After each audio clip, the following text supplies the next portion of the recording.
tell us a little bit about your role in the film. Okay, so I wrote this film, and I wrote it about 4 years ago, and I had been wanting to tell this story for a really long time. It's set in between Los Angeles, which is where I live now, and Kansas, which is where I grew up. And in the story, the characters go on this journey back to where they're from, which is Kansas. And on the journey, they're going there because that's the place they're seeking refuge. It's where they're seeking an escape.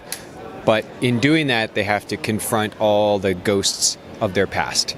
And that is true for me as well. Every time I go home or to go back to the place where I'm from, I'm forced to confront those things that I've been afraid of or that I have, hidden from for a long time. So I went through a lot of transitions in my life in the last, 10 years. I mean, life is always full of transitions, but becoming a parent really changed my perspective on the way I look at the world. And so I really wanted to tell the story, and in it I play a character named Gensan, who is deeply in love with Ruby, who is played by the incredible Karen Gillan in our film, and Gensan and Ruby do some things that they probably shouldn't do, and they go on this cross-country odyssey to run, to hide, and to find a new beginning for their lives. And so, yeah.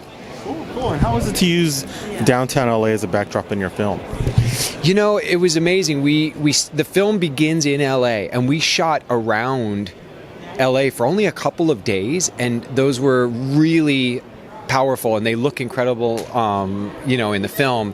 And one of the things that was really amazing was the days, because Ruby and Gensan are from just a hair away from being completely almost homeless. They're very poor, and so them walking through the streets and collecting stuff for recycling and stuff. And when you're in LA, as with most cities, and especially in American cities, it's you've got wealth and you've got advertising everywhere and all the beauty of a big city, but then you've also got people struggling. And so I think it was great getting to shoot on the streets of LA to juxtapose those images. Very cool. And one last question: What is it like? You've done the big major motion pictures, and now you do the indie seed as well. Which one do you like better? Which one do you like to have a better, or you feel you have a better control over? It's interesting. I've been asked that question before, and I can honestly say I don't have a preference over one or the other. They both have their benefits. They both have their drawbacks. I just love great storytelling, and I love working with people who are passionate storytellers.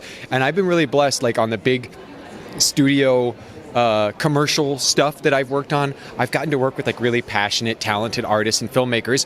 And on the independent stuff, I have worked with passionate, artists and amazing people. I mean, this film, All Creatures Here Below, is my second collaboration with Colin Shifley, who directed my first film, Animals, and he's also one of my best friends. So working on these films, I think thematically the big difference to me between making a commercial film and an independent film, a commercial film, it sounds like an oversimplification, but I feel like you pose a question, you pose your thesis, and you answer it. You kind of want the audience to walk away feeling a sense of satisfaction. They came in, they went on this ride with you, they got off the ride, and they got their little, souvenir.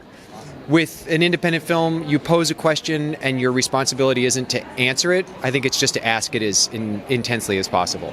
Very cool. Very cool. Well, thank you very much, and we look forward to seeing you soon. Thank you so much. Thank you for watching Muse. If you like what you saw, make sure to subscribe to our channel and click on all the other videos you see to watch more of our content.